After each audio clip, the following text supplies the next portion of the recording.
mbona Micheline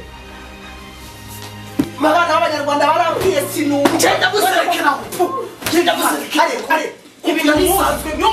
yumva ibi narisanzwe mbizi umva je n'umukuramo ndaje kukureka mama mubabarire kuva uyu munsi sohoka gifata kitwa kawe kose Micheline mama haguruka nahaguruke haguruka Micheline haguruka nakwica haguruka Imana igira ngabe Imana yoheje Korodine nuko nako nawe urakenda ndakeye simubizi none se bimeze ko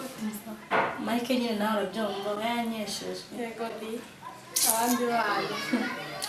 siko na none se papa yagushizeho uzawugenzura ibyo nkoze byose Kitwa yewe mwa hara mu nzu z'abasore waragiye ko abanyamagambo ubundi turakumenyeye mu kano gace ugira kanwa karakurenze mana mugore we agago abantu uzabyara Uwe ni gatiki ko Kwa mwana we ndakubona mu mamesa nzaba ndebe mesasi wajya ugiye kuyagura suko barata yakoza mubwira wakagore we ukuvugura amatwi wumve ibyo ajya kukubwira uzagende kubana wabyaye nge ntabwo nshinzwe urukumva nakwiga natakwiga na fanta ngwe ntabwo wayinguriye aho mvuye barayinguriye n'amandazi ibyo ureba ibyaye byanye ntabwo